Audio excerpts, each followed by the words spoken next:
اعوذ باللہ من الشیطان الرجیم بسم اللہ الرحمن الرحیم السلام علیکم ورحمۃ اللہ وبرکاتہ۔ ان اللہ وملائکتہ یصلون علی النبی یا ایھا الذین آمنوا صلوا علیہ وسلموا تسلیما۔ آپ بھی محبت سے میرے ساتھ پڑھیے گا، اللہم صلی علی محمد وعلی آل محمد کما صلیت علی ابراہیم وعلی آل ابراہیم انک حمید مجید، اللہم بارک علی محمد وعلی آل محمد کما بارکت علی ابراہیم وعلی آل ابراہیم انک حمید مجید۔ اردو وظائف کی جانب سے آج ایک اور نئی ویڈیو لے کر آپ کی خدمت میں حاضر ہوں، ایک اور نئے ٹاپک کے ساتھ۔ یہ ایک ایسا ٹاپک ہے جو ہمارے معاشرے میں بہت زیادہ عام ہے۔ اس کے بارے میں ہم آپ کو بتانا چاہیں گے کہ کیا اس کی شرعاً اجازت ہے یا نہیں ہے۔ وہ ٹاپک کیا ہے؟ منگنی ہو جانے کے بعد کیا لڑکا لڑکی ایک دوسرے سے میسیجز پر بات کر سکتے ہیں؟ خواتین و حضرات، نفس کی کیفیت اور حالت یہی ہوتی ہے کہ پہلے ہی کسی چیز کو جائز اور پاکیزہ صورت میں دیکھتا ہے، لیکن جب انسان کسی عملی چیز کو اختیار کرتا ہے، یعنی عمل کے طور پر اختیار کرتا ہے یا کر لیتا ہے، تو پھر آہستہ آہستہ بگاڑ کی طرف لے جاتا ہے، یعنی نفس اس کو بگاڑ کی طرف لے جاتا ہے۔ اور اس کا بگاڑ کی طرف لے جانا ظاہری سی بات ہے، خطرے کی گھنٹی ہوتی ہے جب وہ اسے بگاڑ کی طرف لے جاتا ہے، اور اس کو بگاڑ کی طرف لے جانا اس طرح غیر محسوس طریقے سے ہوتا ہے کہ انسان کی تمام تدابیر، تمام اختیارات سب دھری کے دھری رہ جاتے ہیں۔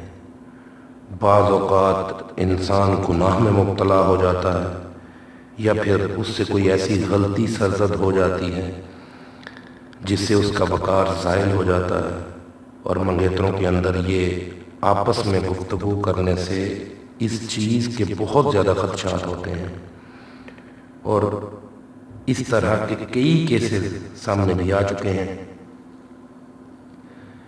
کہ پہلے نارمل انداز میں میسیجز ہوتے رہے، پھر فون کالز پہ بات چلی گئی، فون کالز ہوتی رہیں، پھر بعض اوقات لڑکے کی جانب سے آیا کہ میں نے تمہیں کال کی تھی اور تمہارا نمبر بند تھا، کیوں بند تھا، کس لیے بند تھا، کہاں تھی؟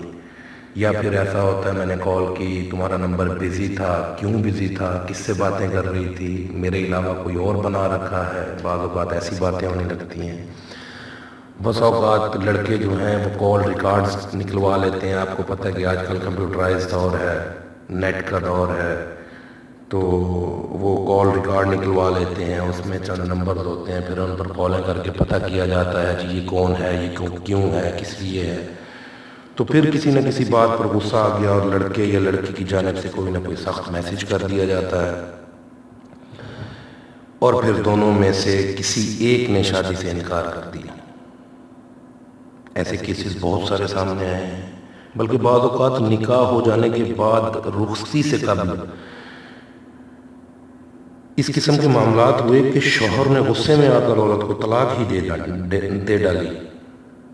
شوہر نے غصے میں آ کے عورت کو طلاق ہی دے ڈالی۔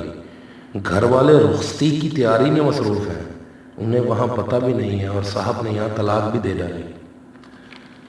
ایسے کیسز بھی سامنے آئے ہیں۔ تو اس قسم کے معاملات کے پیش نظر صرف یہ سوچنا کہ ہم صرف اس لیے رابطہ کر رہے ہیں یا کریں گے کہ ایک دوسرے کو سمجھیں، یہ بعض اوقات بہت زیادہ خطرناک ہو سکتا ہے، بلکہ ہو بھی جاتا ہے۔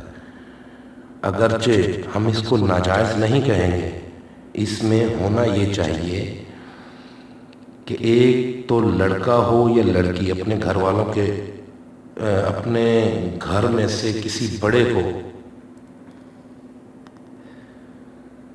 اعتماد میں لیں اور ان کو بتائیں کہ ہم اس طریقے سے میسیج پر گفتگو کرنا چاہتے ہیں۔ پہلی بات تو یہ، اور دوسرا یہ کہ بالکل ریزرو ہو کر میسیج مت کریں، بالکل ریزرو ہو کر میسیج کریں، اپنا کوئی ویک پوائنٹ نہ بتائیں، بیجا کوئی مطالبہ نہ کریں، اس قسم کی کوئی بات کسی دوسرے کے سامنے نہ کریں کہ اس کی طبیعت اور اس کی کیفیت پر ناگوار اثر مرتب ہو، اور اگر پسند ناپسند ہی معلوم کرنا ہے صرف اس حد تک ہی انسان رہے اور اپنے مزاج بتا دے، میرا مزاج یہ ہے، اس چیز کو پسند کرتا ہوں اور اس چیز کو ناپسند کرتا ہوں۔ اسی طرح لڑکی بھی اپنا مزاج لڑکے کو بتا دے۔ اس سلسلے کو ایک اور بات یاد رکھیے گا ناظرین حضرات، اس سلسلے کو زیادہ طویل بھی نہ کیا جائے، کیونکہ یہ اتنا بڑا کوئی زندگی کا چیپٹر نہیں ہوتا کہ اس کے بہت سارے اوراق جو ہیں وہ کھولے جائیں اور اس کی بہت ساری کتابیں جو ہیں ان کو پیچھے سے دیکھا جائے۔ تو اتنا بڑا چیپٹر نہیں ہوتا، اس لیے اس کو بہت محدود رکھا جائے، اور ایسا بھی نہ ہو کہ روزانہ پورا دن پوری رات میسیجز پر لگے رہے ہیں اور پورا ہفتہ ہی چلتے رہے ہیں میسیجز۔ اسی طرح سے معاملات جتنے طویل اگر ہوتے چلے جائیں گے تو اتنی ہی بے احتیاطی بھی بڑھتی چلی جائے گی، اور وہی منفی اثرات مرتب ہو گئے کہ جس کی نشاندہی ہم پہلے کر چکے ہیں۔ تو مختصر طور پر چند سوالات کو مرتب کر لیا جائے لڑکی کی جانب سے اور لڑکے کی جانب سے، وہ ایک دوسرے کو سینڈ کر دیے جائیں اور ایک دوسرے کو کہہ دیا جائے کہ ان سوالات کے جوابات جو ہیں آپ ہمیں عنایت فرما دیں۔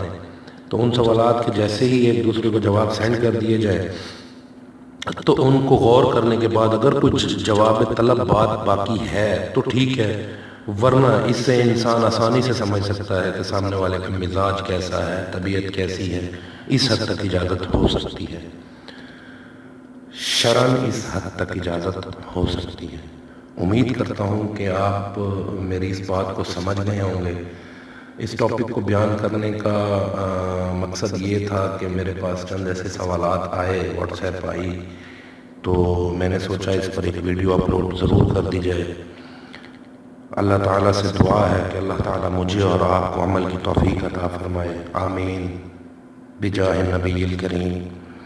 آخر میں آپ لوگوں سے گزارش کرنی ہے کہ ہمارے چینل کو سبسکرائب کریں، ویڈیوز کو زیادہ سے زیادہ لائک اور شیئر ضرور کیا کریں۔ واللہ تعالی عالم بالصواب، والسلام علیکم ورحمۃ اللہ وبرکاتہ۔